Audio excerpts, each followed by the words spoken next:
Welcome everyone to the January 2026 meeting of CPO1 representing Cedar Hill, Cedar Mill, and Bonnie Slope.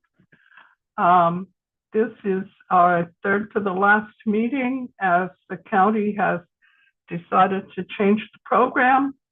We'll have more information about that after we do our community partners and after we hear from our state representative, Marie Watanabe. As always, we'll start with the land acknowledgement, and I'll share that graphic.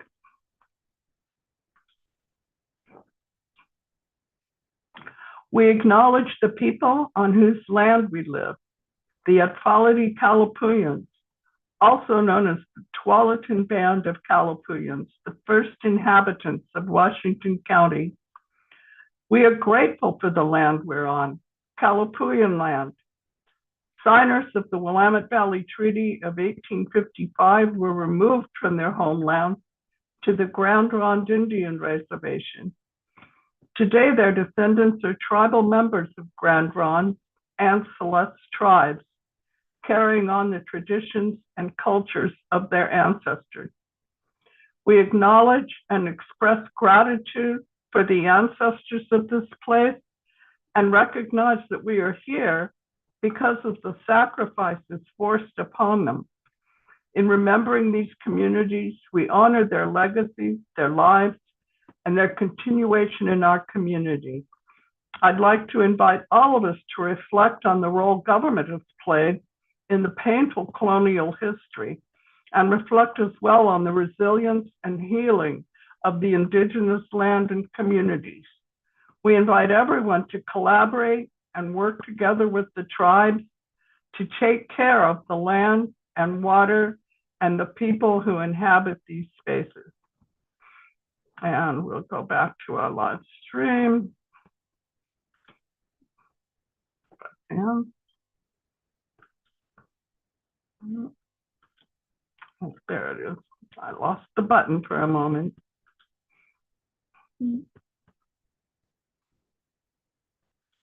There we are.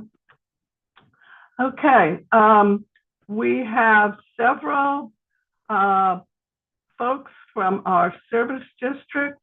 Let me make sure that I've got everyone listed here. We've got Tualatin Hills Park and Recreation, Tualatin Valley Water District, Lindsay Watchnick. We have, hold on here. We've got Nicole Paulson from the Park District. We have, let's see, Jeremy Friedrich from Tualatin Valley Fire and Rescue. Do we have some? Yes, we have Megan Rasmussen from the Sheriff's Office. We've got a pretty good contingent.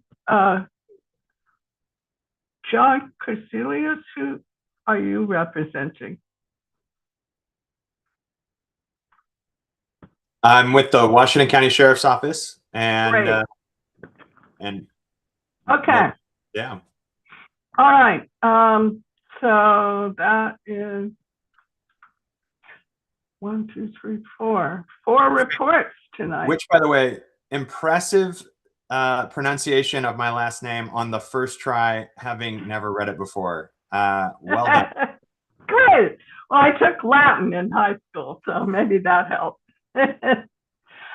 Okay, are you a Latin speaker? Okay.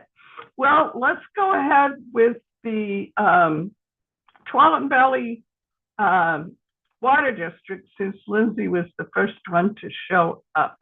Everybody else, just go ahead and turn off your cameras. Virginia, is it because we're your favorite? I just wanted to throw that out. Of course. Oh, okay. Hi, everybody. I'm Lindsay Watchnick. I'm with Tualatin Valley Water District, and we are the water provider for CPO1 and other incorporated areas within Washington County. Just a couple quick items to mention. You may have received an informational postcard last week or possibly this week that's introducing our new water system and water source. So beginning in mid 2026, we're going to add a new water supply to our existing water system, which is very exciting. And that water is going to be coming from the Willamette River in Wilsonville. The intake is about 19-20 miles upstream of downtown Portland, if that kind of gives you an idea where we're going to be pulling that water from. And then it's going to be treated at a new state-of-the-art treatment plant center in Sherwood.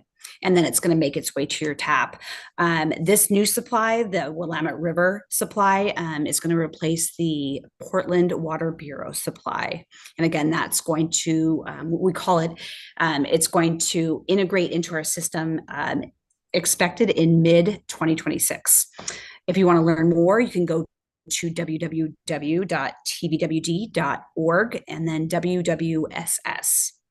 And then just another quick thing to mention, we do have several programs to help our customers who may be having difficulty paying their water bill. We have a long-term payment agreement. We have a customer assistance program that offers a 20% discount on the water portion of the bill for up to 24 months, so for 2 years.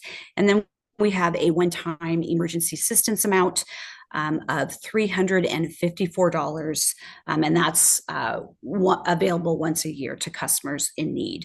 And you can learn more about that at tvwd.org/help. And just a word of thanks to Virginia and Bruce and everybody at CPO1 that has welcomed us so warmly and allowed us to provide them updates. And we just appreciate working with you, Virginia and Bruce. So thank you again. And that's it for me. Of course, that's it for me. If there's any questions, yeah, I do. And if anybody else does, please raise your hand. I know that the water is going to be pumped up to us to supply our water. Is it going to be pumped to the storage facility that's uphill from Bonnie Slope on Thompson? Or is it just going to arrive through our pipes from the pump? Or do you know? Yeah, so it's going to enter our water service area in lots of different directions, but because moving up the hill, it will be pumped up to reservoirs held there and then again pumped up further. So I'm not sure where exactly it is, and I don't know if we kind of share that information. I think they keep that pretty private, just for security. Sure. Yeah, but I know there's several spots in our district that will be entering, kind of over by Tigard, the Metzger area, down off of Farmington in another area. And then I'm not sure where it's going to be meeting, kind of Cedar Hill, Cedar Mills area, but. Okay. Well, I know we're uphill a bit, whatever it is. So. Sure. We'll be pumping it up to you. Yeah. I know Bonnie slopes at about 500 feet. Right. I don't know what the Willamette River's at, but I'm sure it's lower than 500 feet. I'm sure too. Yes. Yes. Okay. And do we know exactly when it's going to turn on, or? That's the $1 million question for us. We're saying mid 2026 right now. The big key piece of infrastructure that's still being completed is our water treatment plant in Sherwood. So of course that needs to be online and tested and ready to go before we start serving any water to anybody. So great. Well, we'll be in touch so that I can cover it in the news. Would love that. Thank you, Virginia. Okay. Let's go ahead and go to our sheriff folks, since they might need to leave quickly. Excellent, thank you. So I just have a couple of quick updates for everybody, and then I will pass it off to the Sergeant and Commander in case you have any questions. So just so everyone is aware, we have a coffee with a cop coming up. So if you've ever had any questions, want to have some conversations with a deputy, we welcome you to join us. Starbucks provides the coffee, and so we can sit and have a conversation in a casual setting. That's going to be on January 27th at the Starbucks off of Embry in Hillsborough, and starting at 8:30 until around 11ish. We will leave if no one's talking with us at 11, but if you're still there wanting to chat, we'll stick around too.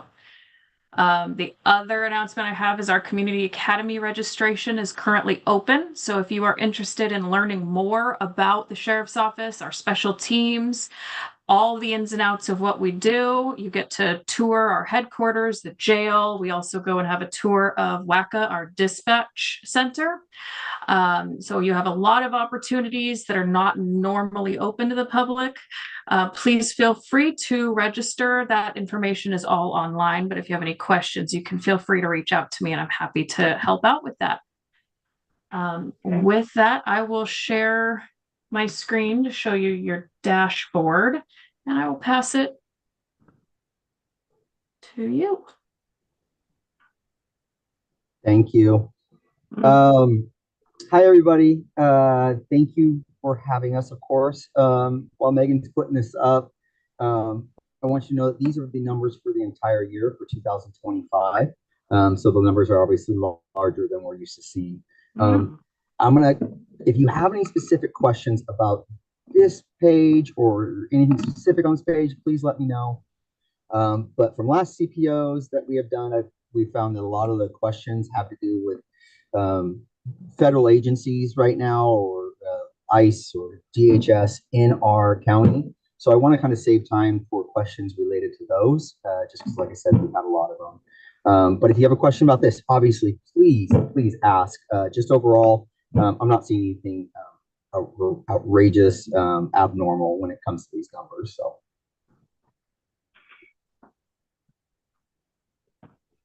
Well, I know I'm going to be talking with the Sheriff's Office for an article in probably the February issue about just those topics, because there's quite a bit of uncertainty among the folks out there about what the Sheriff's Department role is in all of this. And I tried to cover it last fall, but things keep happening. Yeah. And I think the easiest way to describe the Sheriff's Office role in this is we don't have a direct role in it. We're not involved in any immigration missions, nothing along those lines. We don't even have the authority to make an arrest for somebody who is in this country illegally. We stay completely out of that part when it comes to the sanctuary, because we're a sanctuary state.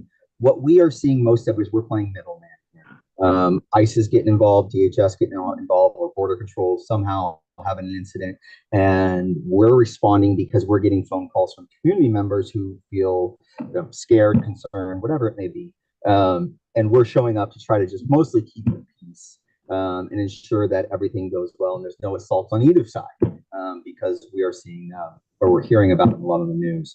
I want you to understand that what you're seeing on the news is not happening in Washington County for the most part. Yes, we're seeing ICE, but we're not having big altercations. We're just, try to understand that Washington County, it's actually going pretty smooth right now to our understanding, in the sense that we haven't had any major incidents. We have responded to several. I know Hillsborough Police and Beaverton have well, where we just show up, and for the most part, we're just keeping the peace.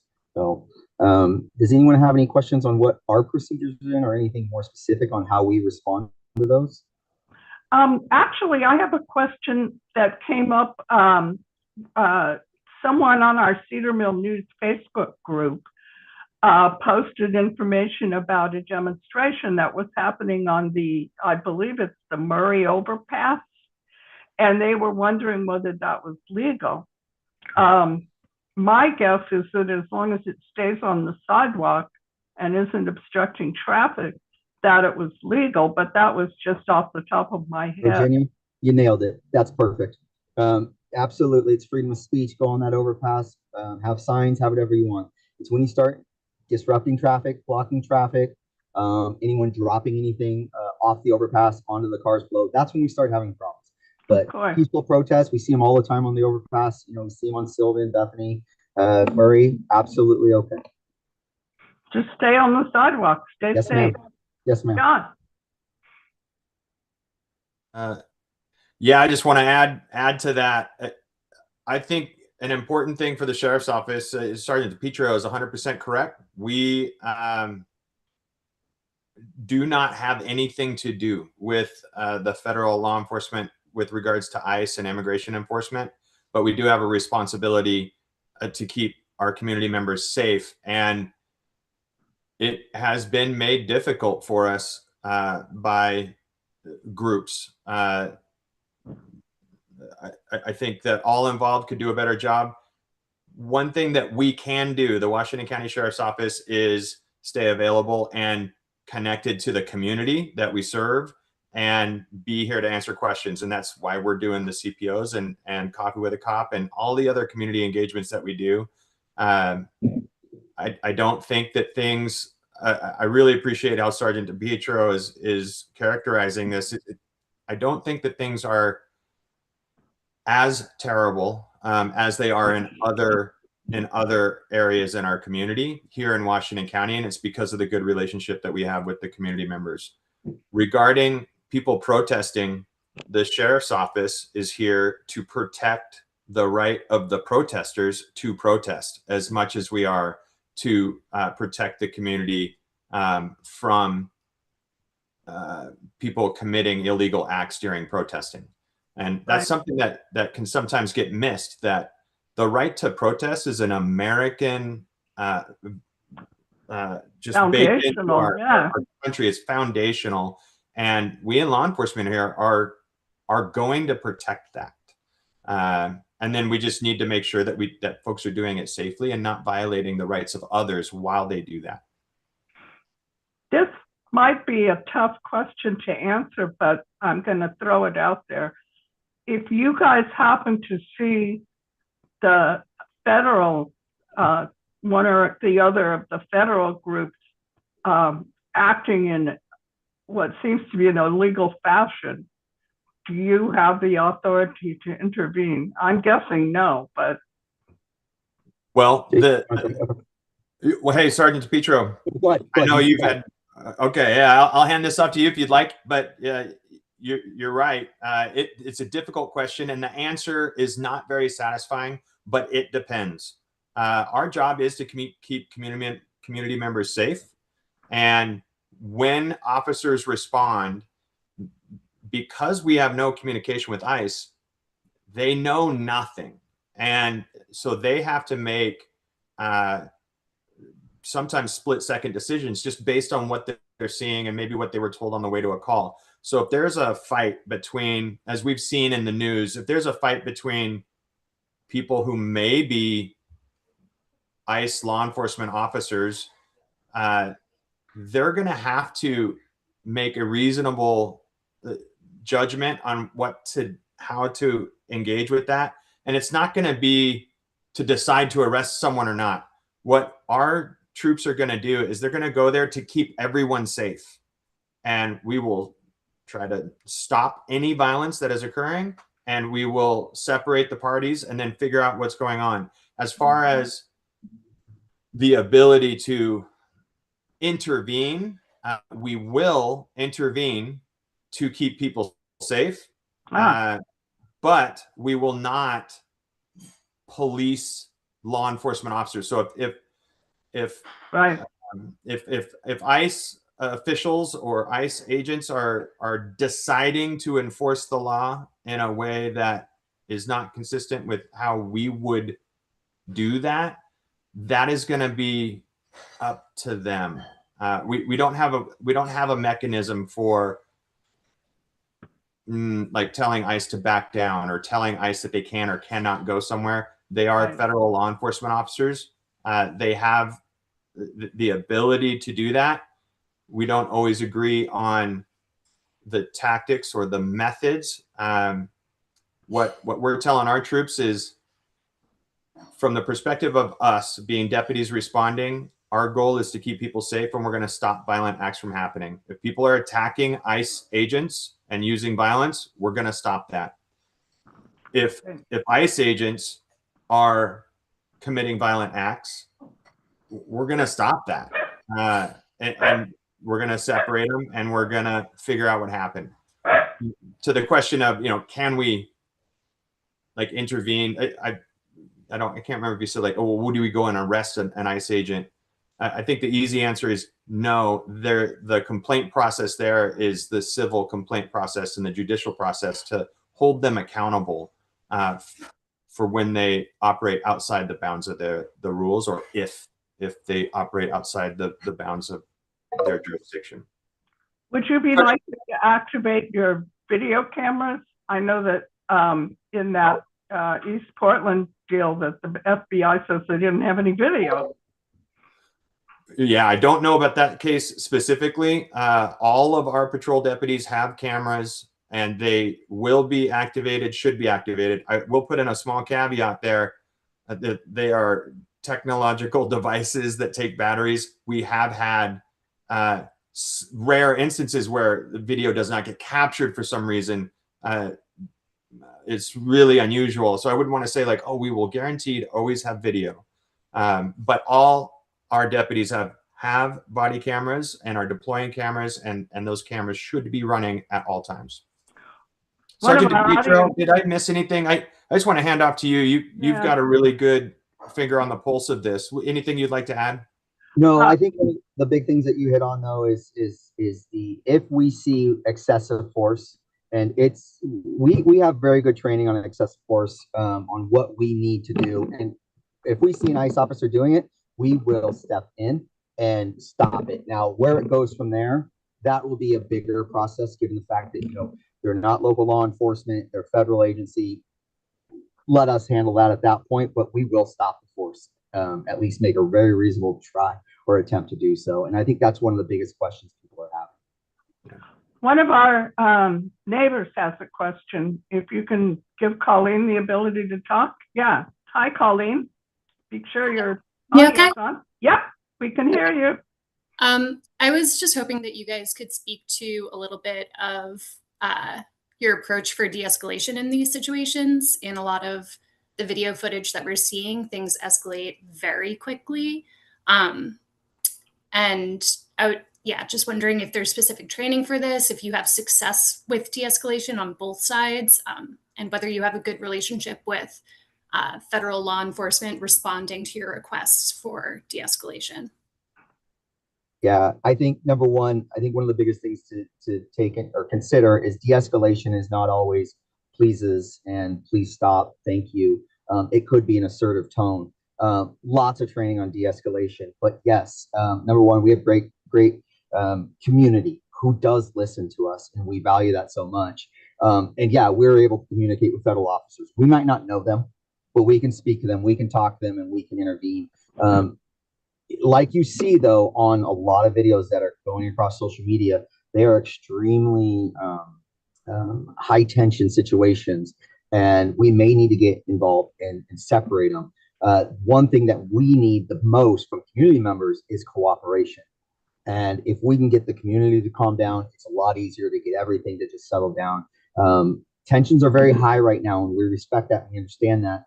We just want to make sure that, if we have to get involved, we're going to ask that everyone listen to us. And there's a very good chance that people are going to start going in handcuffs, because that de-escalates the situation. It takes the fight out, and we will put people in handcuffs. We will separate a federal agent if we need to. But the biggest thing we need is people to listen to us so we can break this up. When we get people who continue to run in the streets or try to block federal law enforcement officers, all that's doing is creating a very tense and hostile moment that's going to lead to a situation that we've seen across the country. We're asking people that if you see something wrong, feel like it's not going well, call 911, pull out your phone and just record. Do not intervene, because that is going to get you or somebody who does intervene arrested by the feds. We're seeing it all over the place where they're actually arresting people. So we don't want that. Give us a call. We're coming as fast as we can to do what we can to make sure that the situation de-escalates as much as possible. JC, do you have anything to add on that one? That was very good. The only thing that I'll add is I'd like to just extend a little bit of understanding in that I think that sometimes people have the perspective that federal law enforcement officers all have a super high level of experience and training, and the reality is that they're the normal range of humans that all law enforcement is, and you don't know, like when people go and try to force these confrontations, My hope is that it's a very experienced and well-trained agent that is able to de-escalate. That is not always the case. And forcing a confrontation like that, my assumption is that when they go bad and we have these tragedies, we're probably dealing with an officer that got overwhelmed and was afraid and had difficulty making the correct use of force decision in a tense and uncertain and rapidly evolving situation. And that's how we get these really negative events. Those officers should be responsible for making good use of force decisions, but it will really help if folks are not forcing a confrontation with them. I really like Sergeant DiPietro's suggestion of you can always record, you can take video in a public area, and people, officers, all of us, not just ICE, but Washington County deputies included, should be held accountable for the actions they take and the way that they engage with the public. Great. I don't see any more questions from the community. I know we've run a little bit long, and we're probably going to be a little bit late getting started with Representative Watanabe, but I think this is extremely important to hear from you guys, and I really appreciate it. I think with that, we'll go ahead and move on to Tualatin Hills Park and Rec, a nice, jolly subject. Thank you all for attending. Hi, everybody. I think you can see me now. Is that correct? Yes, we can see you and we can hear you. Thank you. Perfect. Hi, Virginia. Happy New Year, everybody. My name is Nicole Paulson. I'm your liaison with Tualatin Hills Park and Recreation District. I know we're short on time, so I will be brief to keep us rolling. I wanted to let everybody know that the THPRD bond task force voted recommended to our board in December to move forward with replacing the retiring bond measure from 2008. So that proposed bond measure that we're looking at would be a renewal of the 2008 bond measure. And so our board is reviewing that tomorrow at our board meeting, and more information will come out about that should our board of directors look to move forward with going forward with the bond measure at the May 2026 primary election. So that was a mouthful. If you have any more questions, there's information on our website, and we're celebrating MLK Day and reflecting on our civil rights, past and present. And we are partnering with We Empower DEI consulting firm to host a human library event at Evelyn Schiffler Memorial Park on Monday, January 19th from 9 a.m. to 12:30 p.m. Walk through the library, listen to firsthand stories from neighbors of our community on how racism and civil rights movement have impacted their lives. And the event will be held in and around the large shelter at the site. Please join if you're able and if that interests you. We also have youth basketball leagues coming up for both, youth and adult. We also have new adult pickleball classes at Cedar Hills Rec Center.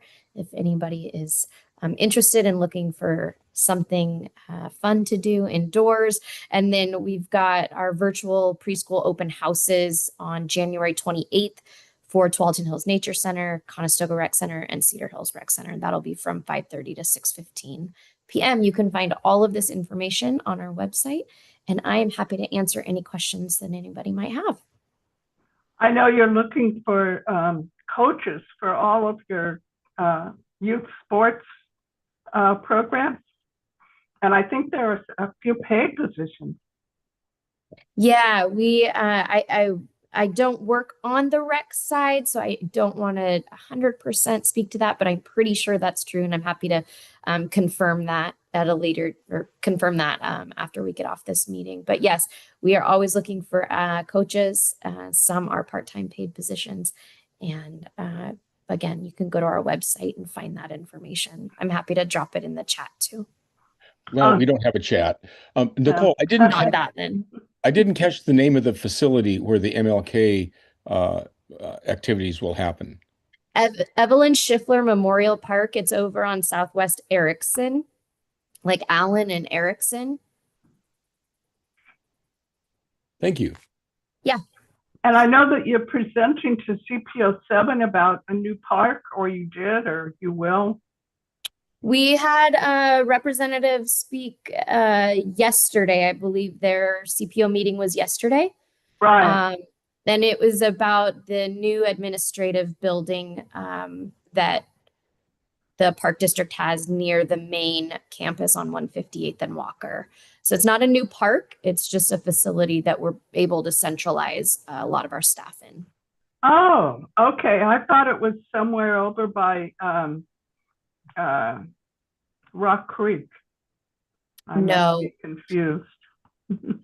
Well, the area just east of the main HMT campus is in CPO 7. It is one of those Oh, I weird know what you're talking about. boundary Yeah. leaving areas. So Okay, great.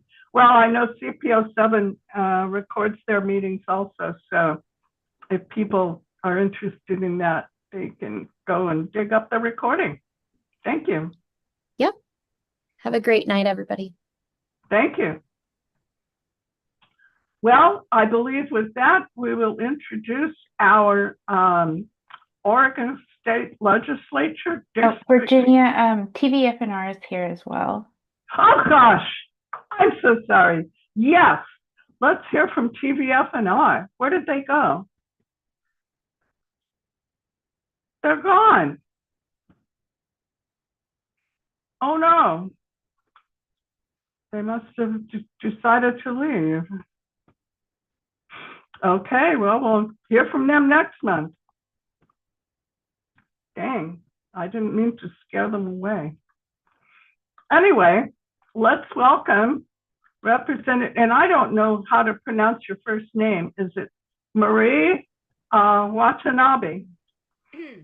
Hi. Mari Watanabe. Mari, thank you. And she's our representative to the state legislature. Welcome. Thank you. How did you want to do this? Did you want to ask me questions or? Well, basically what we advertised is that you would talk to us about the upcoming short session, recap the 2025 session, and discuss your priorities and plans. How's that? Okay. Well, Happy New Year, everybody. And I represent House District 34, which is the Bethany area. My House District goes a little bit into Beaverton, a little bit into Hillsborough, and a little bit into Portland, but the majority is unincorporated Washington County. Including Cedar Mill. Yes, including a little bit of Cedar Mill as well. I kind of share. The 2025 session, we had over 3,000, about 3,700 bills that were introduced. Of course, it would be impossible for us to go through all of them. But we did go through quite a few and ended up at the end passing somewhere between 650 and 700. I've heard both numbers, bills, but that's still a lot of laws that were passed. And many of them actually just came into effect starting in January 1. And this was, of course, my first session because I was appointed January 19th last year. And so I sit on the Economic Development Committee, the General Government Emergency Management Veteran Committee, and then my third committee is a subcommittee of Ways and Means. So we have agencies presenting their budgets to us. And we, as a committee, kind of are the first layer to look at their budget requests and make recommendations. And then those budgets then go to the full Ways and Means Committee, which is a bipartisan. Actually, all the Ways and Means are bipartisan, but it goes into a bigger group, and they end up coming out with the final budget numbers. Uh, we did a lot of big things. So the transportation bill is probably something you heard a lot about. We did not, excuse me, we were not able to pass that bill at the end of the 2025 session. So we came back for a special session in August, and well, actually it was August and then into September to pass a much less budget. The original transportation bill was about $12 billion across 10 years, and then the bill that we ended up passing in special session was about 4.3 billion across 10 years. And you may know that the Republicans gathered enough signatures and to refer this bill to the ballot. So we are kind of nothing moves forward on that bill for now until the voters decide. So that is a big topic for us because we still have a lot of budget gaps there. We also, after we balanced our budget at the end of June, which is in our Constitution, we must balance the budget. Then the federal government passed H.R. 1, which was a bill that deeply affected Oregon with a potential financial deficit of nearly $1 billion. So we are now having to go back and work with our agencies again to rebalance the budgets that we balanced in June. We now have to go back and have the agencies present new budgets, budget cuts, and we will be looking at those in short session to rebalance because we must have a balanced budget. So a lot of work we did. We're having to redo transportation bill, all the budgets, etc. But we did pass a lot of other great bills that I can send you links to them. But some of them were like to make we actually passed the largest budget for K-12 that we in a long time, so 11.4 billion budget for schools. We did a lot of things to help protect working families. So really proud of some of those things, such as car dealerships, if they know everything has to be laid out, how much all the costs are. There's no hidden fees that sometimes end up. Same with ticket sales. Sometimes you go in and see the ticket's $25, and then when it says check out, it's like $50. So all those kinds of things will have to be done up front, which actually helps support and protect people, our citizens. Let's see, we passed a age discrimination statute for older adults. Older adults are one of my priorities, is to really focus on our old aging population.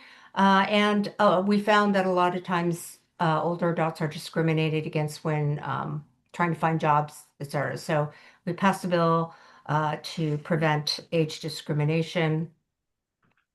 Healthcare.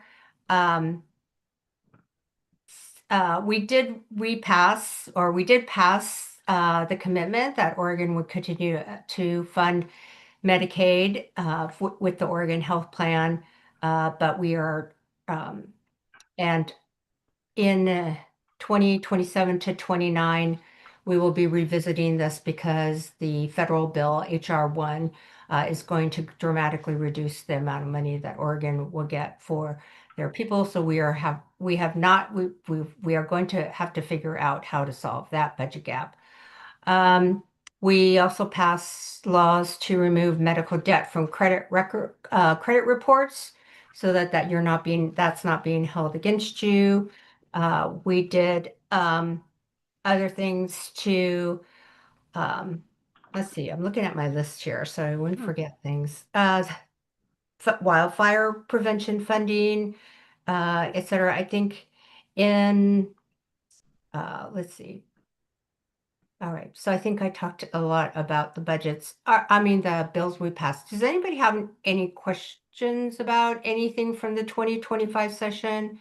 And then I can talk about some of the things that I'm working on for 2026.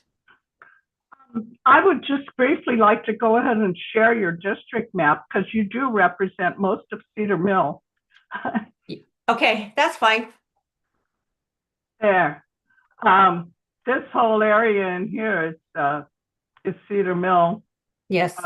So Oak Hill, and then this is the main part of Cedar Mill. So you represent us. Okay, great. Well, I know that Ken Helm also shares some Cedar Mill, so that's why I said we share, or we share. It's sometimes hard, like on those maps, like the streets and things to Right. yeah. Now, as far as what happened in the 2025 session, I think you hit on most of the stuff that affects us here locally, which is what we're interested in CPO 1. Great. So for the 2026 session, so in long session, legislators get unlimited number of bills to present, and that's why we get to 3,700 last time. So in short session, we only are allowed 2 bills each. Plus, if whatever committee we sit on, they also get a limited number of bills that they can present. So we will have a lot less bills to go through, but we only are in session for 35 days. So still, it's a lot, and it's fast and furious, and people are all trying to get their bills across the finish line in a very, very short period of time. But some of the things there, my 2 bills, one of them is actually an emergency marriage bill, which I'm hoping there will be no opposition to, but it's for those people, service people who are being deployed and say they wanted to get married. They just found out they have to be deployed in the next day, and they can't make it to a courthouse to get married. This bill would allow judges to marry them on Zoom or online. And this actually happened in 2025, where a service person was getting deployed. They had planned to go to the courthouse, but then he had to deploy before before the date that they had planned to get married. And so the judge was trying to see if it was legal for them to get married online, and nothing in our statutes say it is. So this would just be what I would call kind of a technical fix that judges can also use online to be able to what we call kind of an emergency marriage. So for our service people.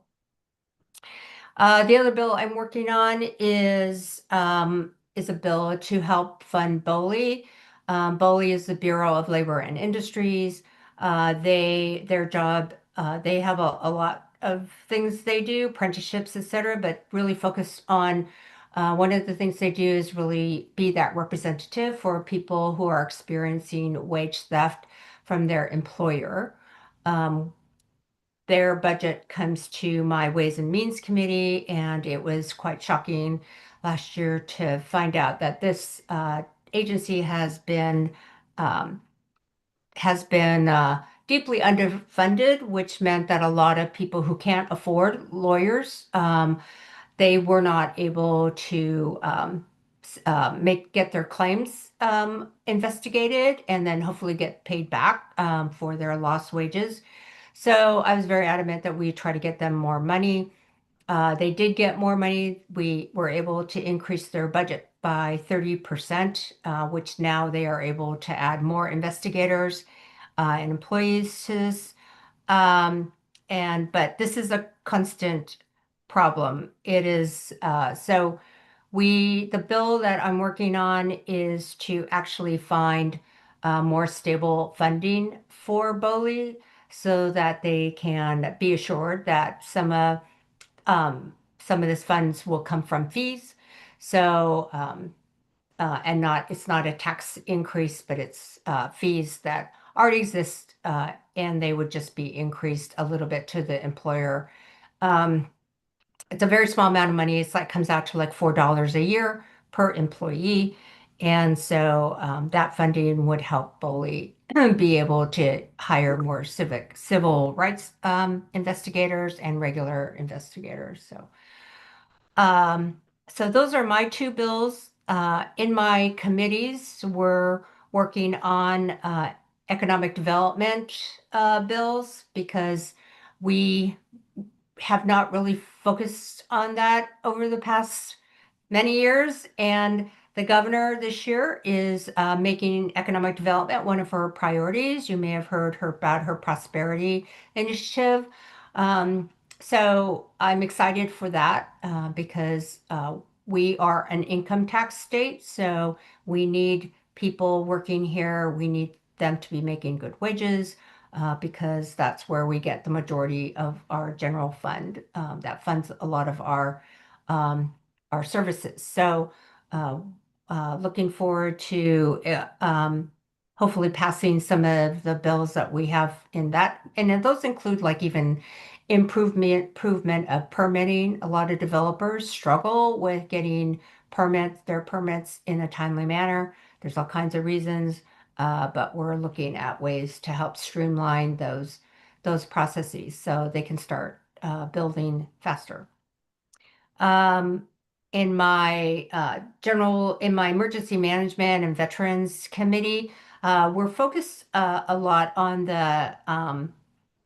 the CEI, which I'm going to forget now what that is stands for, but it's the Willamette River has all. If you go down to the Willamette River, you will see all these big, big.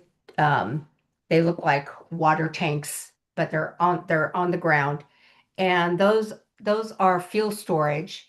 So that piece of waterway that is goes from like downtown Portland up to where the Columbia meets holds like 95% of all the fuel that Oregon needs. So aviation fuel, diesel, gas, gas, and we are very concerned about some of the issues with that if we were to have a huge subduction zone.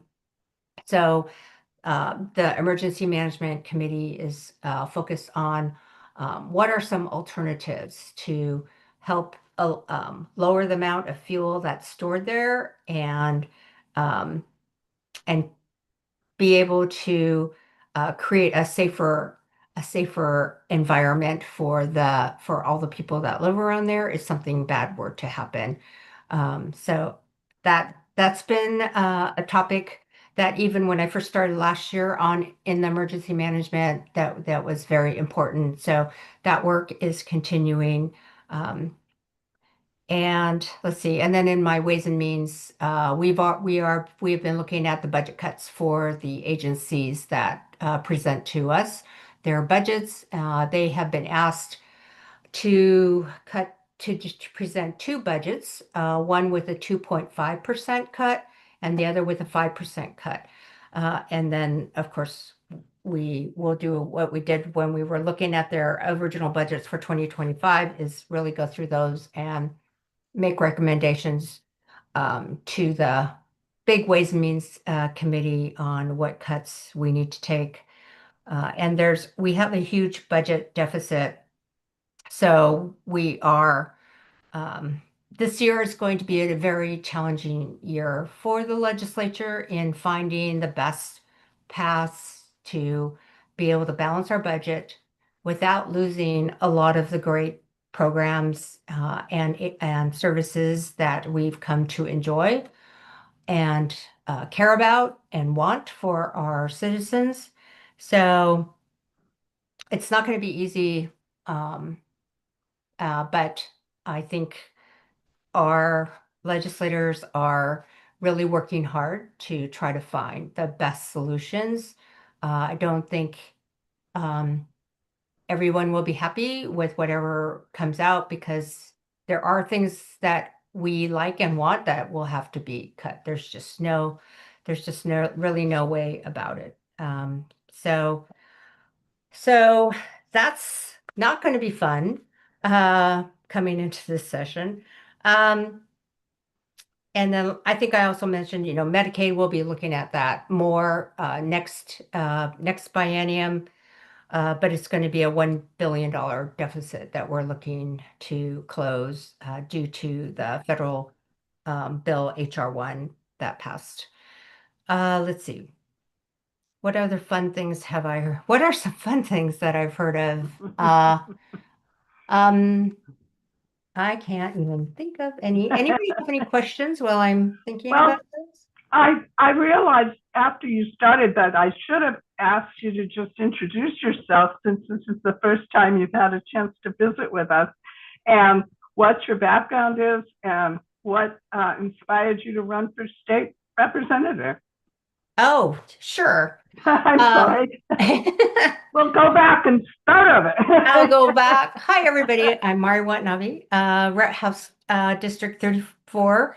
And as I mentioned, I was appointed by the county commissioners because our then state rep, Lisa Reynolds, was appointed to the Senate. And she took Senator Steiner's place as Senator Steiner moved to the treasurer. So it was a whole line of musical chairs. And why did I run? Because of the November federal elections, I decided I was retired, had been retired for over a year, and I decided that I really needed to do something for my community after those elections. So I decided to throw my name in. I felt like my skill set that I came with would be a benefit. My background is 25 years in corporate America. I worked in the apparel industry, and how I got to Oregon was actually because Nike had recruited me to come work for them back in the year 2000.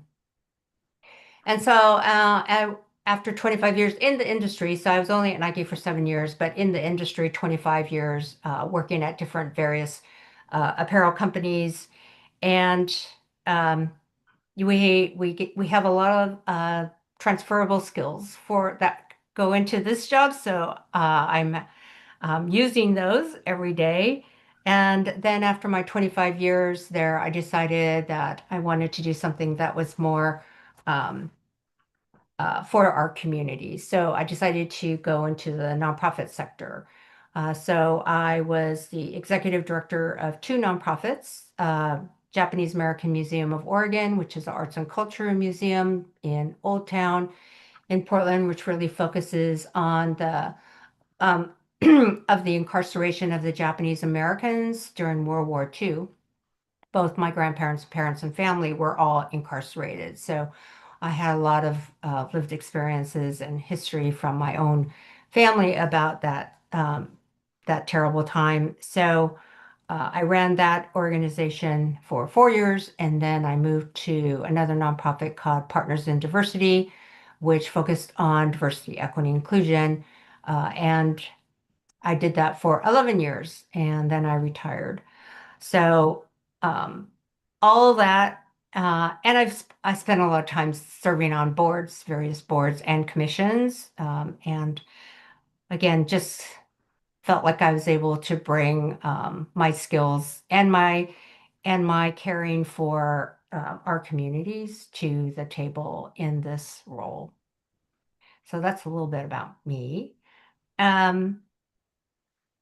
I do want to, as I was talking, I remembered another bill that I'm been working on for 2026 that I think I joined the webinar just as I think one of the sheriff's office was talking about some of the things going on with our federal agencies.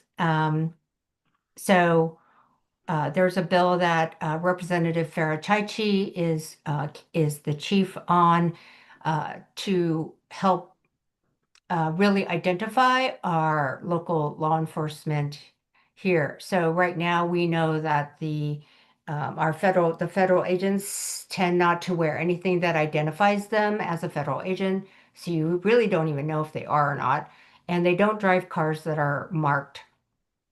So this bill would require, which would not allow our local law enforcement to wear masks, except in certain situations where there's a health concern or um, and so there's about 3 or 4 things on this bill where they wouldn't have to wear masks, but otherwise they're not, or where they could wear masks, but otherwise they wouldn't be able to wear masks.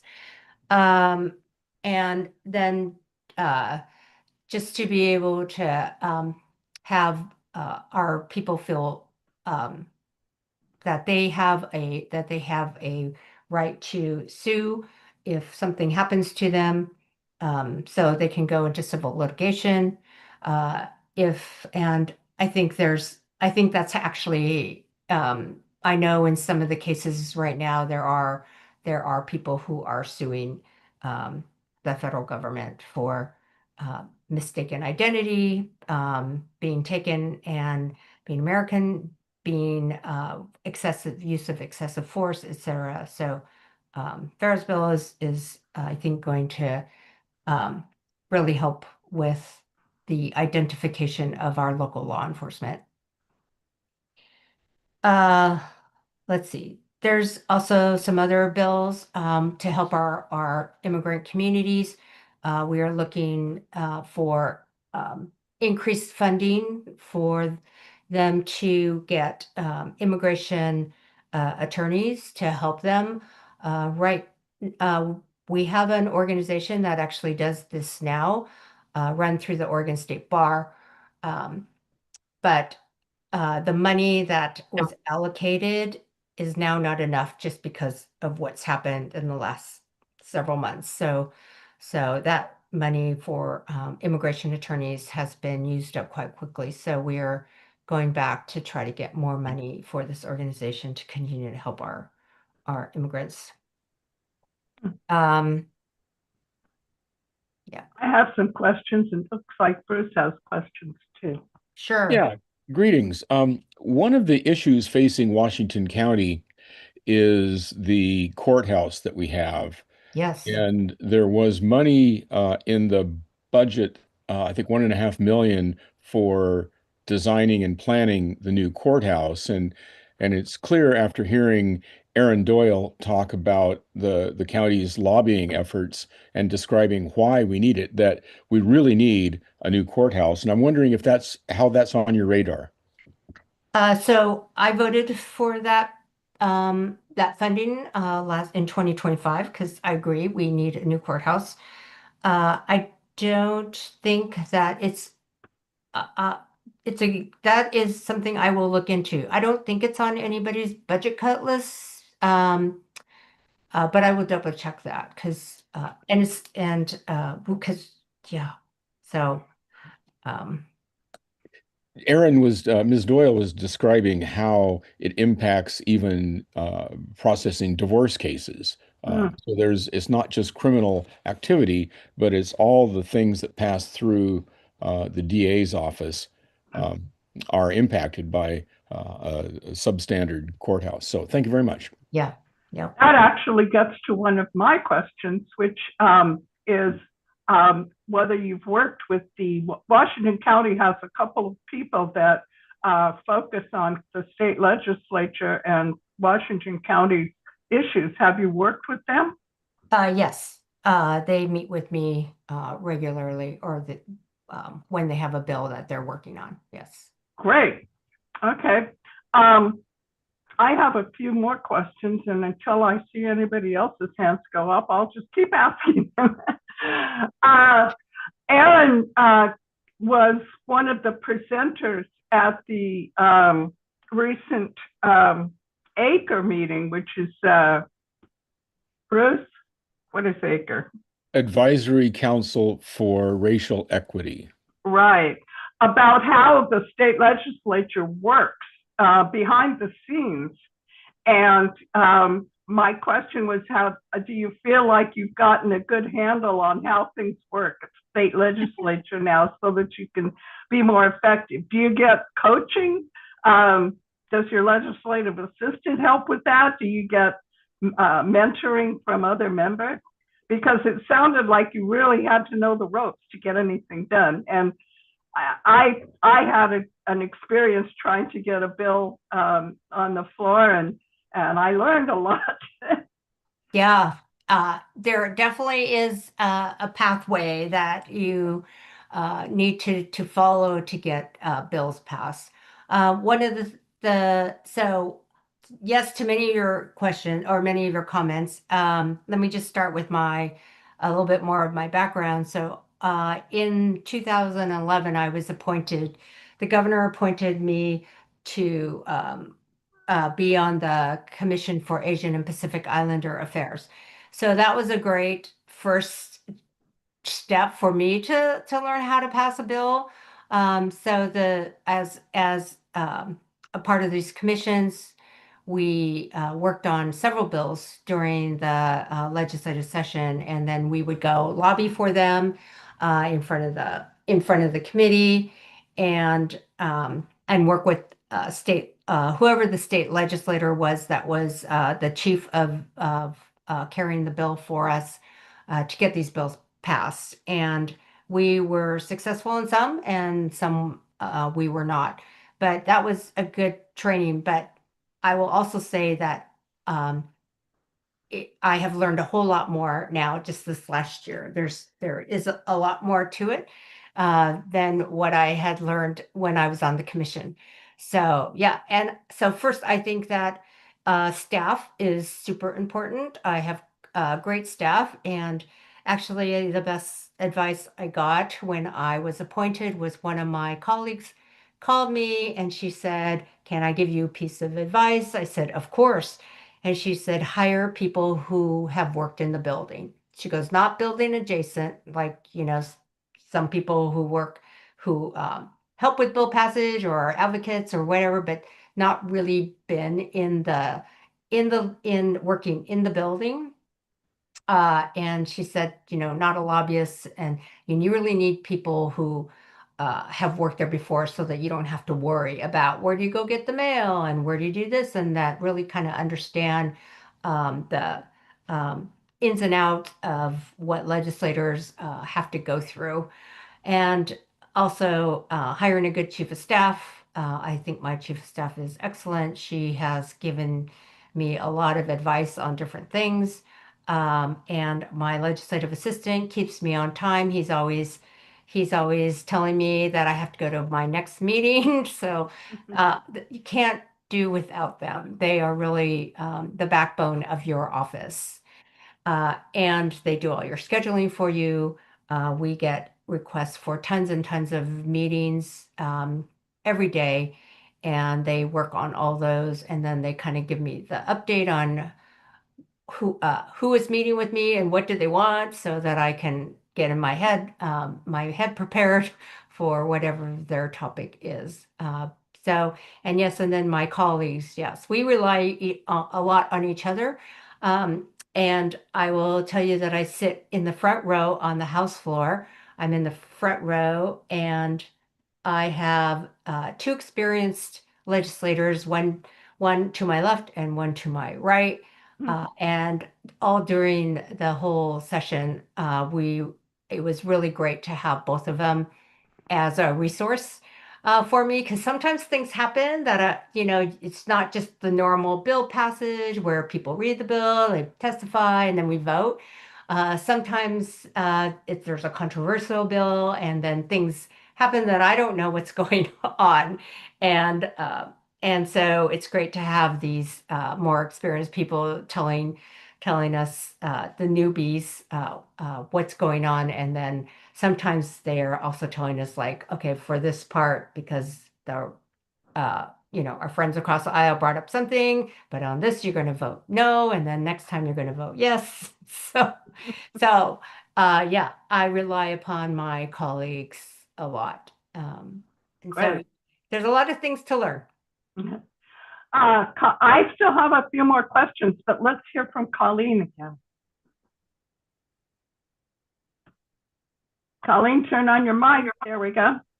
Hi, thank you. Thanks for being here. And so I have two questions. One is just, I'm not sure if you might have already mentioned this, but the K through 12 budget increase, I was wondering if that's at risk for budget cuts with HR1. And then I was also hoping if you could speak a little bit more to the emergency management for the fuel farms along the Willamette. Is that just to make us more resilient by spreading out where our fuel is being stored, or is that seismic retrofitting, or yeah? Okay, so on the K-12, the K-12 budget is not free from the budget cuts. They will also have to I'm sure they did submit their budget cuts to the Education Ways and Means Committee. So yeah, that's not unfortunately, it's everybody. So but what will actually get cut will just depend upon Ways and Means and what their final decisions are. I will say that our hope, so the next revenue forecast is February 4th, and we're all praying for a good revenue forecast. We can hope, but I don't know if it'll be that much better, but we will have to base our final budget on those numbers. So if they're lower than what we received, I think in November, December, I think November, then we will have to take deeper cuts. So yeah, not very much fun.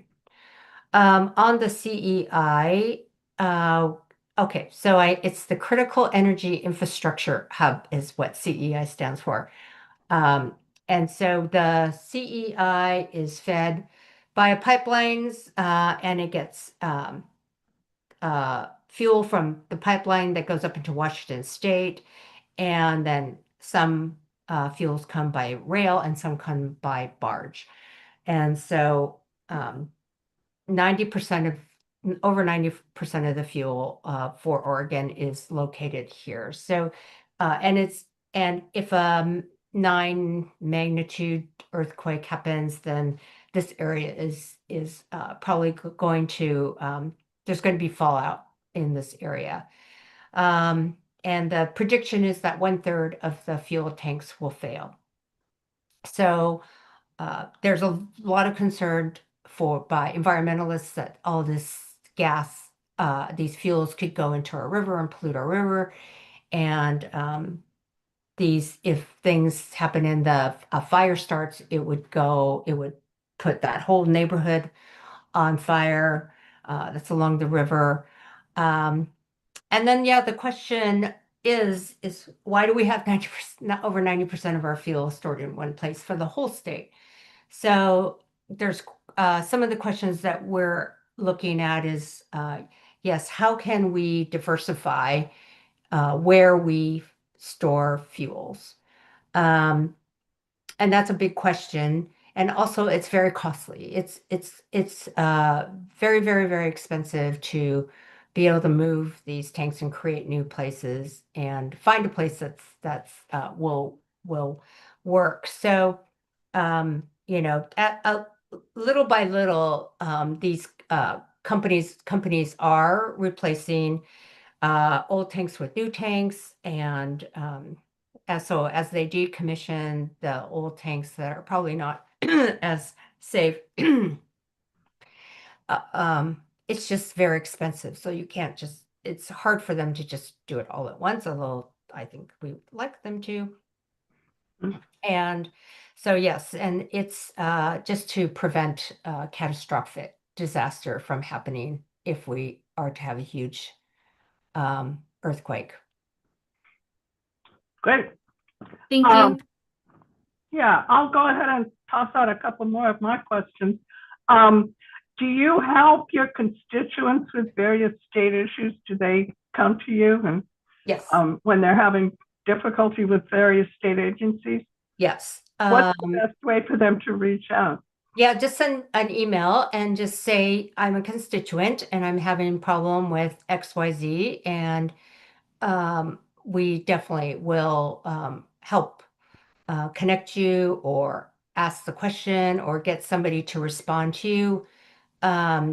We've done quite a few unemployment issues lately for different constituents that either can't get response from the unemployment department, or I think one of them was their the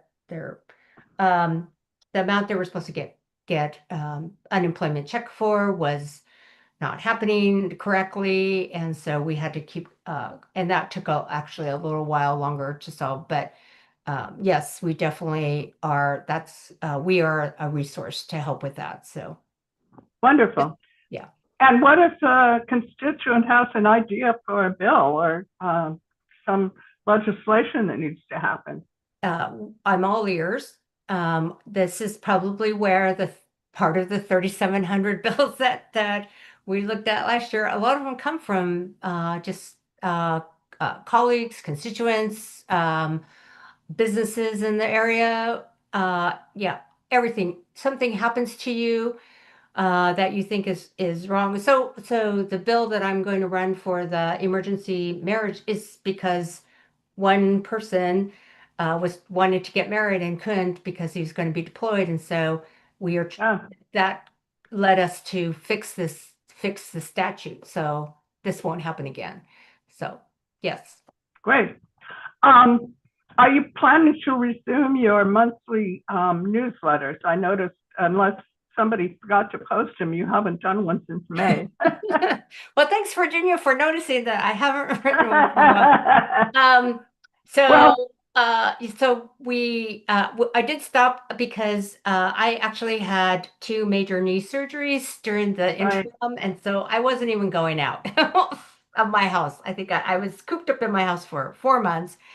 And still working, but on Zoom, but hadn't really done any newsletters. Well, I publish Cedar Mill News, and I'd be happy to share your news with our community if we got it.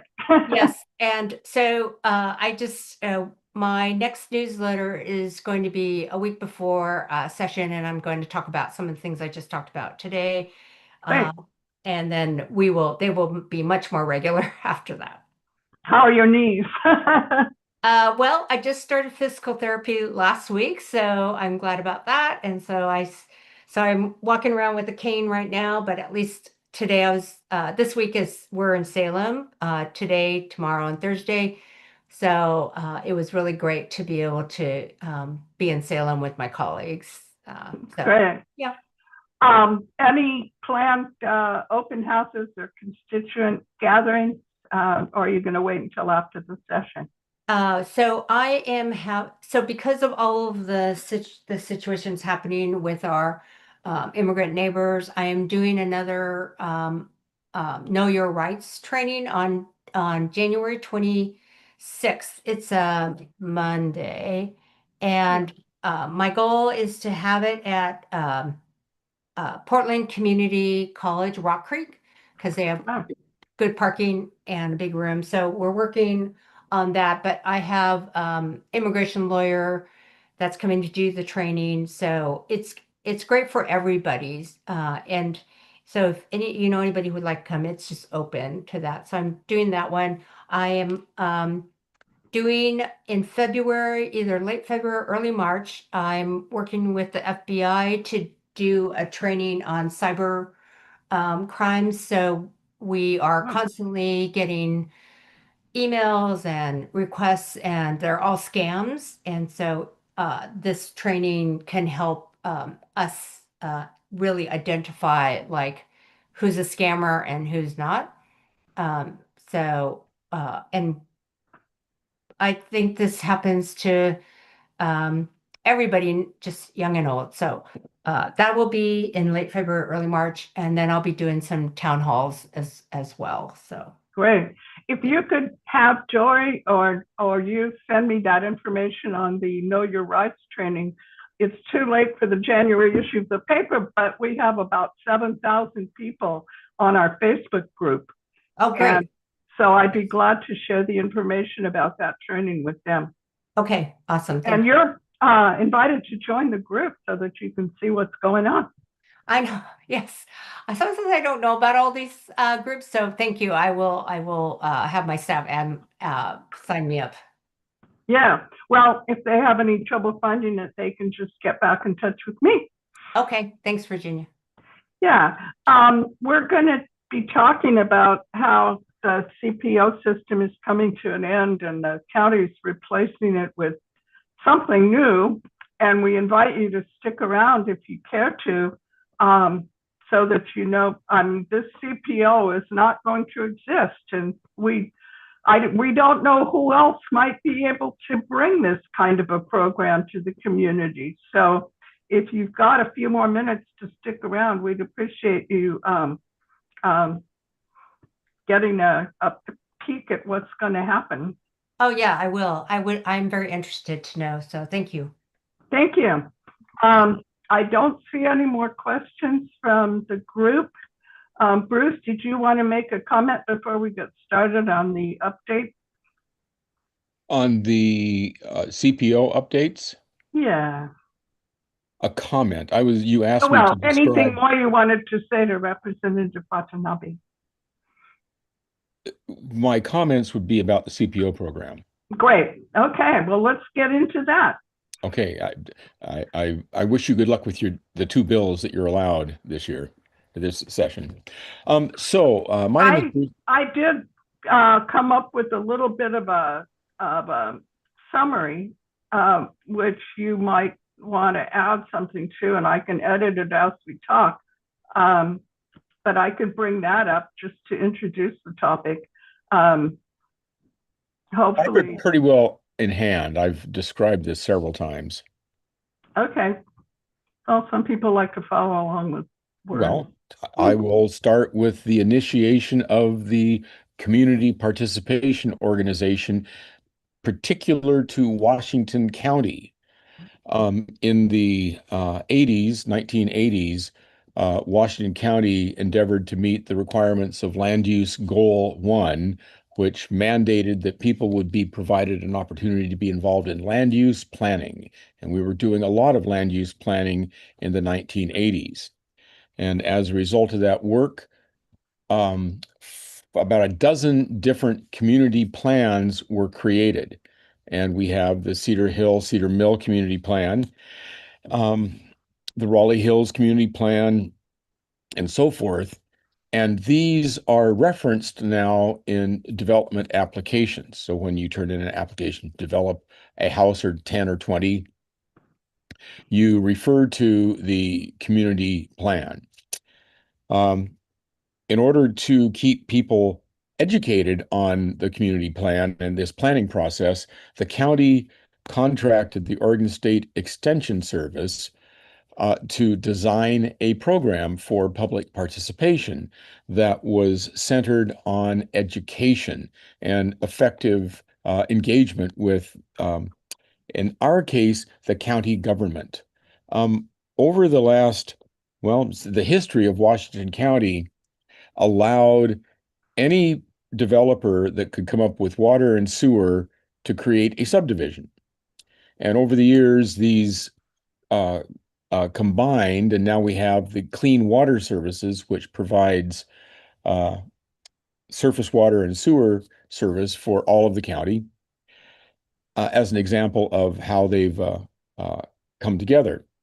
And the Extension Service, in administering the CPO program, made sure that we were apprised of the planning process, what the commissioners were doing, and made sure that we were educated on civic activities. And the CPOs were engaged in their communities.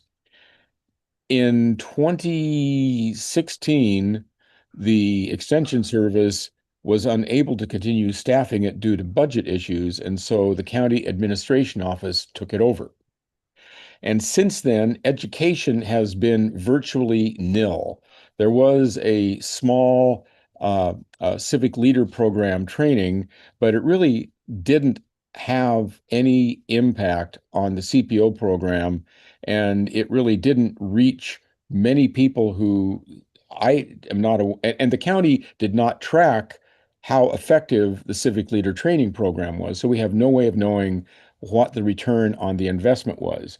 But that was only for a couple of dozen people at a time. And we have thousands of people in the county who need familiarity and awareness of county processes, of like Representative Watanabe was describing. There's a lot going on that you need to understand in order to participate.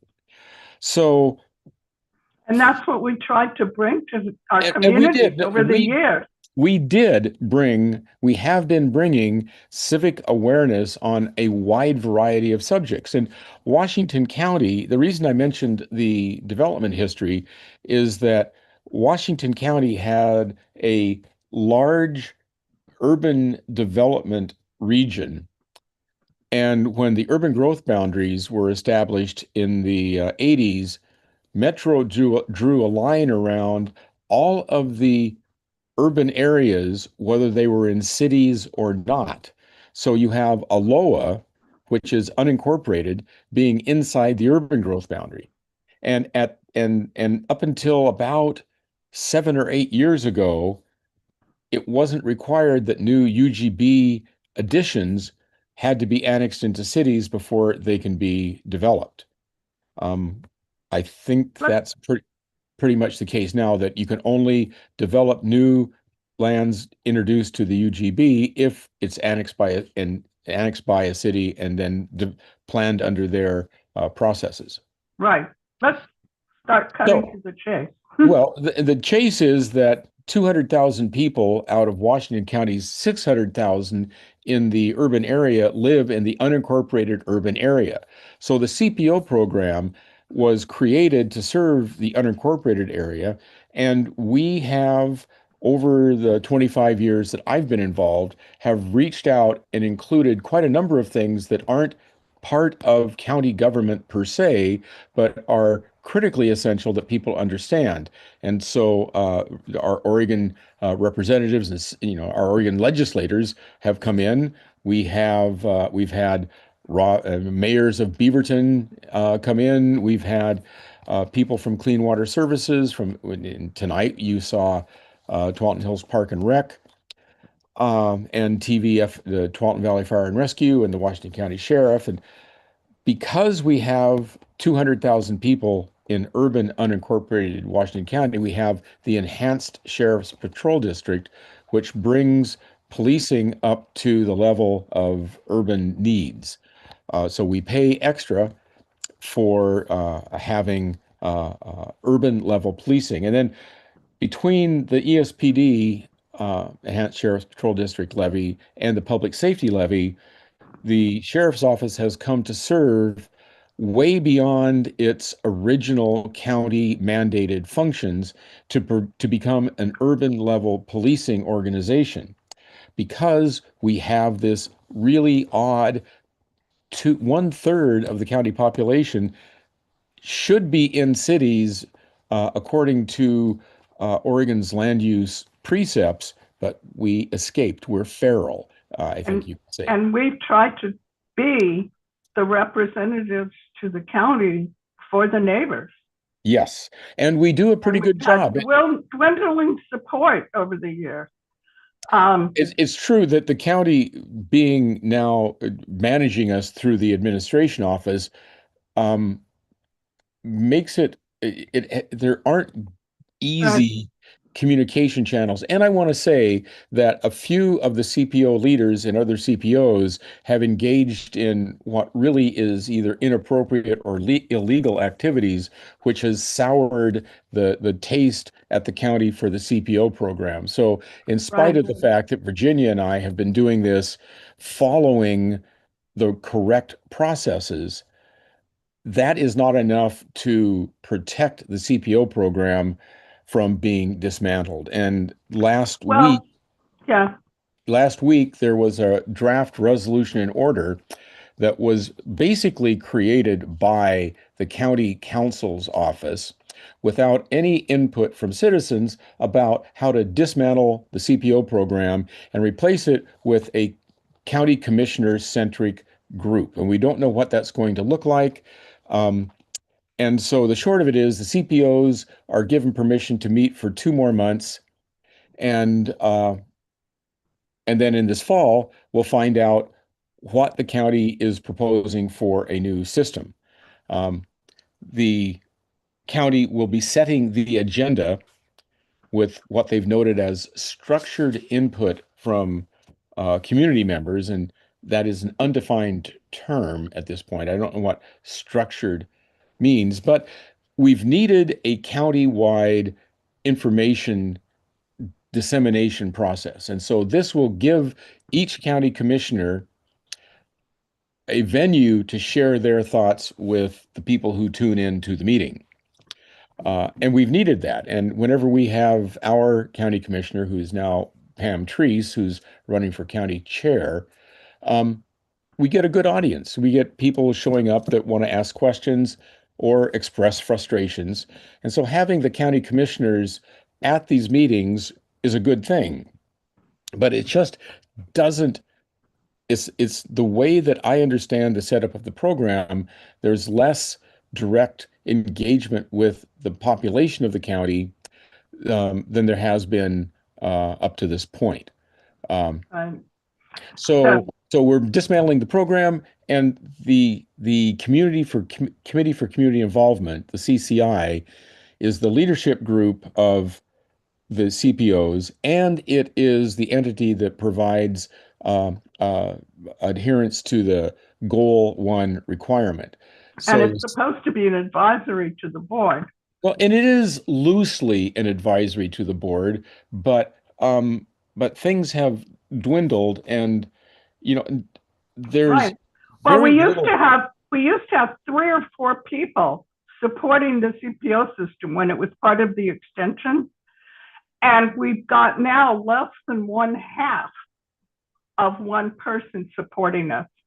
And so the volunteer leaders have been trying to do all of the work without the support. And one of the things the board pointed to when they were getting prepared to dismantle it was lack of participation.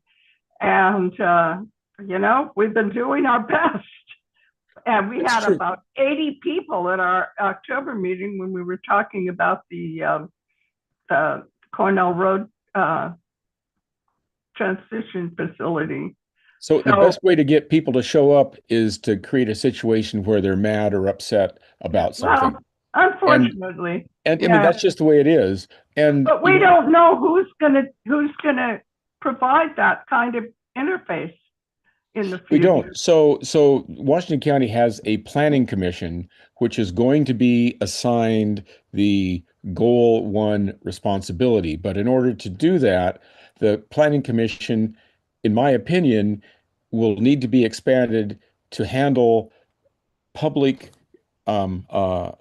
comments and public input on development applications. And right now, the Planning Commission does not handle any development applications. They only deal with they don't handle current planning. They only handle long-range planning, transportation system plan updates, new ordinances. The middle housing development codes were looked at by the Planning Commission. And so they do serious work, but they don't face the public. And one of the things that the CPOs do is we provide 2 full-time equivalent employees of volunteer work dealing with the public. And all y'all in the public can be unruly, and you get mad easily about things that you don't understand, and you come railing, to recall the county commissioner, or we actually have had white supremacists come into a voter forum and be profoundly disruptive, saying that teachers are overpaid and underworked, which was a clear giveaway. We had to call a deputy to deal with it. So we've dealt with the rough and tumble public. We put annexation on the agenda, invited Rob Drake, the mayor at that time, of Beaverton, to come. had 250 people show up at the St. Vincent's Auditorium. We got to plan the Cedar Mill Town Center. Now, there's things that we might do differently now, but the county said, here are some of the planning concepts. We will do whatever you suggest as a group that we do. And so we were able to influence, for example, on-street parking on Cornell in the town center area. That's going away as near as I can tell. Right now, Stephen Roberts, the director of land use and transportation, has only had some conversations with the county administration office about how to handle this. I don't know what the latest breaking thoughts are, but Hillsborough has a volunteer public committee attached to their planning commission. And that might be a valid way of going about it. But since the county administration office is doing all this work on their own without any involvement on the part of the people who are supposed to be involved, it's a very frustrating situation.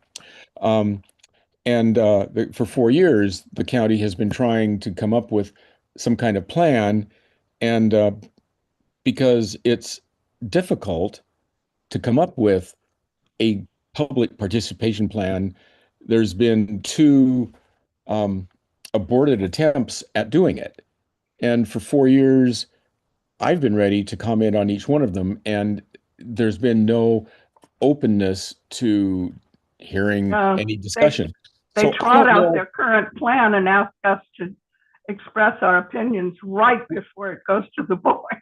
Well, and that was true of the resolution order, but the resolution and order only sets in place a couple of requirements and leaves 90% of the work still to be done by the county administration office. So now, this is what we know right now. That this is what's going to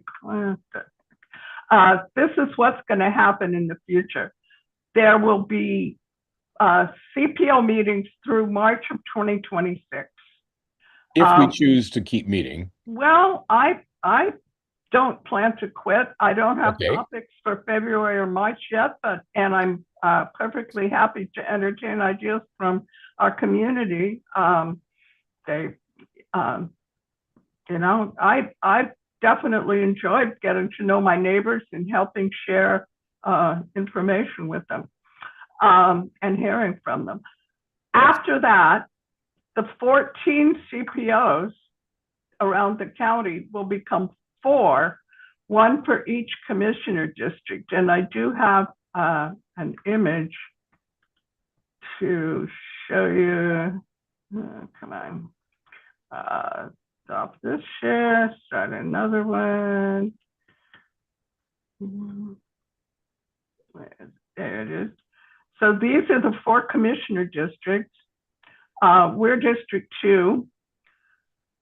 All of District 4 will be one organization. We've asked them not to call it CPOs because that's going to be confusing, and they're taking that under consideration. All of District 3 will be one, and all of District 1 will be one, most of which is Beaverton, and so that's going to be interesting.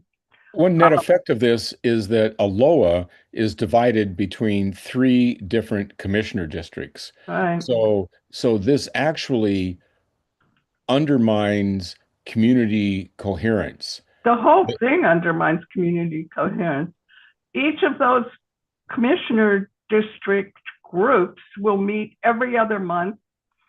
The leaders will be appointed by the Board of Commissioners, which means that they will get to pick people that will go along with what the Board of Commissioners wants.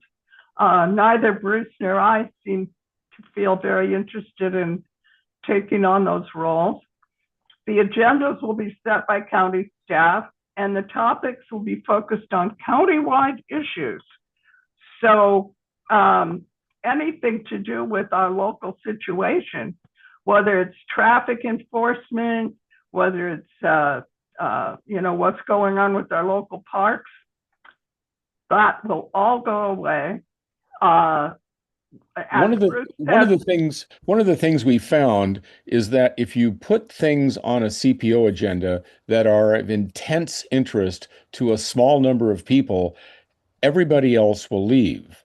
And so it's been necessary for us to put sort of regional issues on the agenda with only occasional service to people who have a great interest in like speeding on a road or curves on Thompson Road. So we do that, development happening in their neighborhood, or a development happening in the neighborhood. But we found that you can't put those subjects on the agenda as the only topic and expect other people to come and stick around. Right. So anyway, we'll meet through March 2026. There will be an all CPO meeting sometime in the spring. We don't have a date for that. And the new program is supposed to roll out in September. And most of the details, as I say, remain to be determined or revealed. So it's the end of the era as we have known it. In some ways, Cedar Mill is fairly well built out. We're not likely to see any big, huge controversial development in terms of land use, except now we've got the Cornell Road Recovery Facility. And by the way, there's going to be an open house on the 15th. I listed that in the Cedar Mill News, and it's on our Cedar Mill news group on Facebook. I can't share anything because we don't have chat, but if you wanted more details on that and you can't find it anyplace else, just send me an email. So I want to, the mention of the chat, the Zoom chat is worth touching on. The public meeting law requirements for the state put an incredible burden on elected officials and staff, and oddly enough, on volunteers. So to prevent any side conversations that might make a meaningful decision on something in the chat is disabled to prevent discussions from happening. And from a Board of County Commissioners perspective, that has some validity. From a volunteer perspective, when all we want to do is put information into the chat, it is truly bizarre. Yep. But the new program will be under the onus of public meeting laws, which makes it less and less appealing to me to be involved in such a thing, because then your phone and your laptop that you use becomes potentially subpoenaable in case, or public, if, to get public records requests. It's like, okay, Bruce, come up with all of the emails that you have about CPO on this subject and give them to me. It's like, yeah, that gives me less heartburn than the fact that it's going to be determined by the county, our topics and our interaction with the community. And county council has been very stern and terse about all of these subjects. I've actually submitted questions and had the same answer come back with a sharper tone of voice without any more detail. So it's been shocking to me to have the level of engagement that we've had from county council. I think we flogged it. I wonder if any of the people attending have any questions or concerns or comments or ideas about how we can create sustainable, resilient community organizations independent of the county. Right.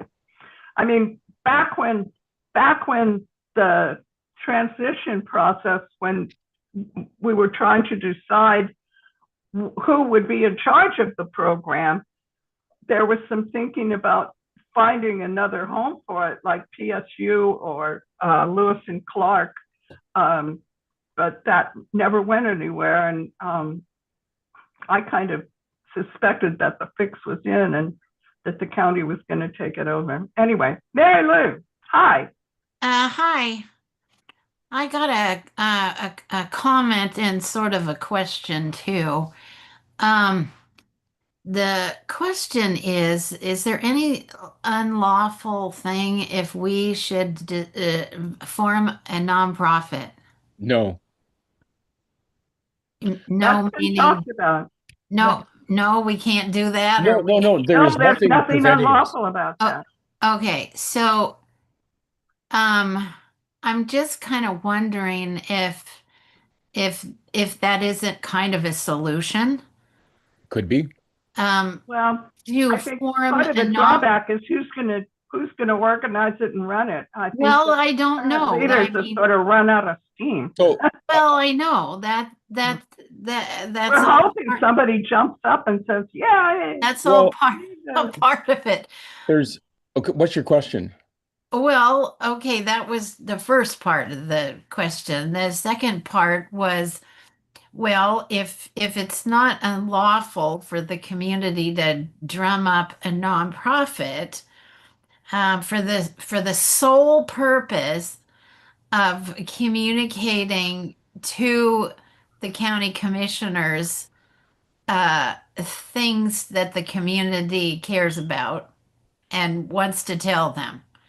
I mean, it just wouldn't be for any other reason than that. And then, of course, then you have to decide, okay, if we want to create such a thing, who who is going to spend the time to make it work? and that's So the I big don't think that just coming up with a group to give advice to the county commissioners is enough of a basis for a group that would sustain itself for more than about 5 minutes. People want to be involved. And so the Twelton Hills Park District did a master plan, and they had 20 people on their advisory committee of all sorts of ethnic origins that were really active. The library system has myriad volunteers because people want to use the library.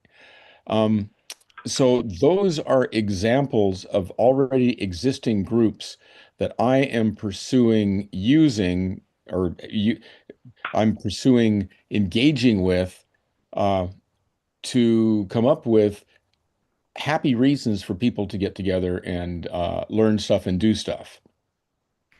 There's also the Washington County Public Affairs Forum, which is a longstanding group, um, which might provide some civic coherency. Was in a conversation with the South Beaverton Neighborhood Association from Beaverton just yesterday, and they have difficulty getting people to come to their meetings. And this is true of the Beaverton CCI, it's true of the Clackamas County CCI. Having civic-oriented things, groups, do not attract the ongoing interest of people unless they're mad or upset and have an issue they want to push.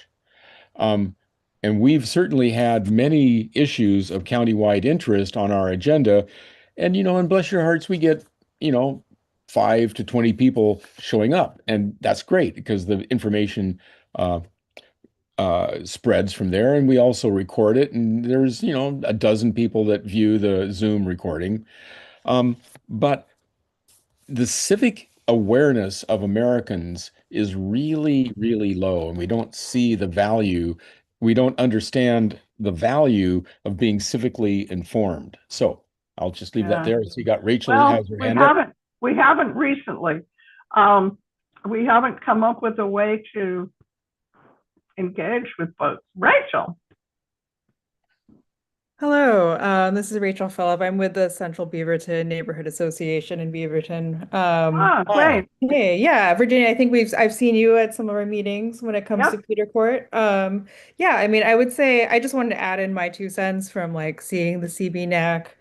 I would say like the thing that keeps people or like gets people interested is being like that officially recognized voice. In the case of the NAC, it's like of the city, like we are like the voice for the community in the city. And like because of that recognition, I think it keeps people at least a few regulars coming. And then the other thing is like really like event based. Like some of the more successful things have been around, let's get together for a tree planting. Let's get together for a group bike ride. Let's get together for some NACs do like movie in the park. So Hmm.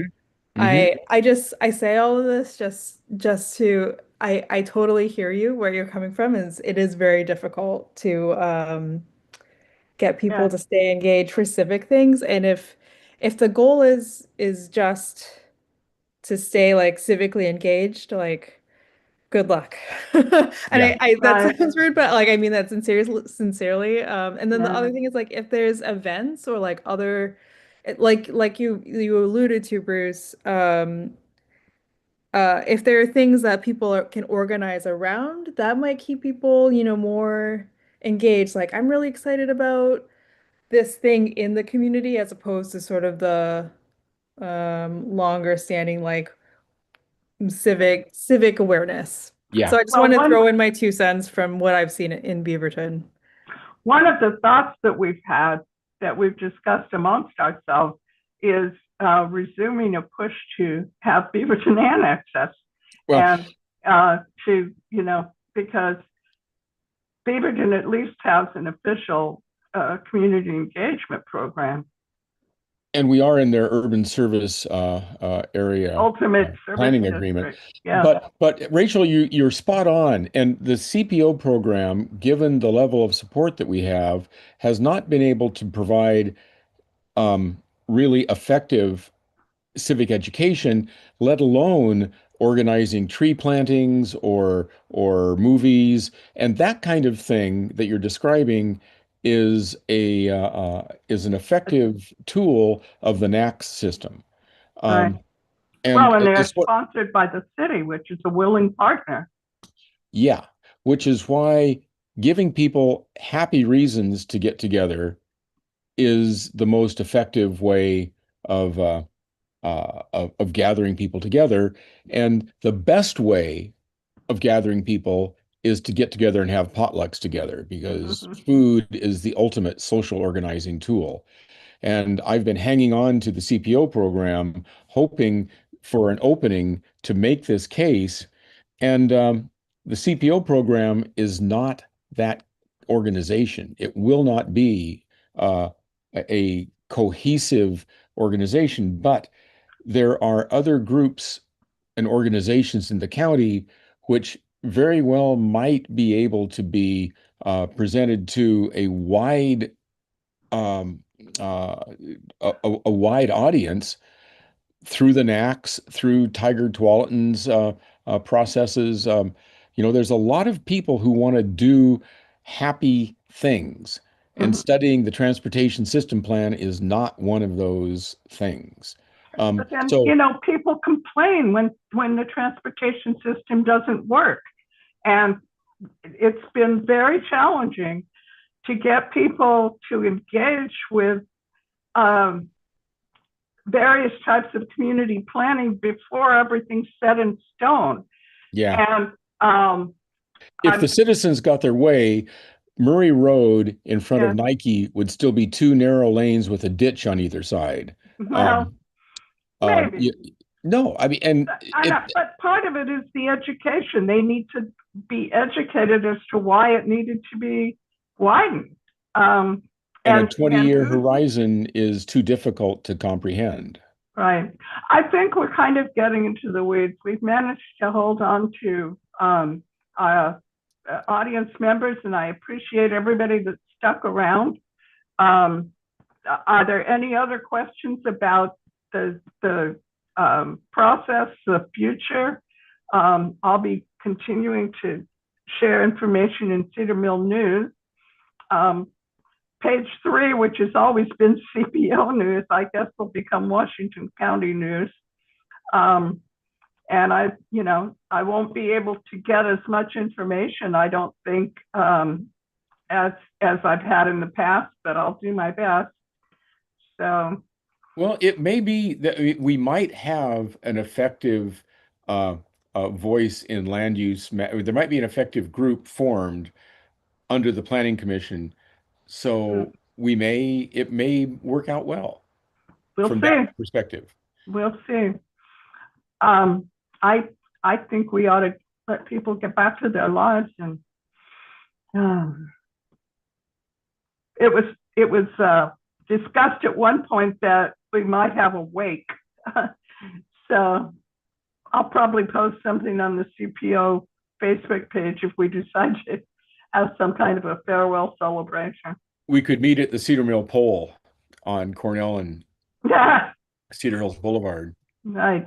Oh, by the way, did you know, Bruce, that there's an exhibition of Rick Bartow's work at the Portland Art Museum? No.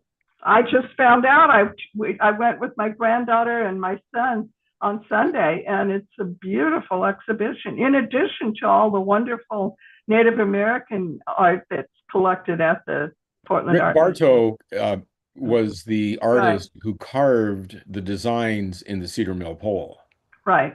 And he used a half a dozen different indigenous motifs from indigenous people in America to New Zealand and all over the world. And the pole was one of the cedar trees that was cut down to push Cedar Hills Boulevard to the north to connect to Cornell. Anyway, I think we're done. Good night, everybody.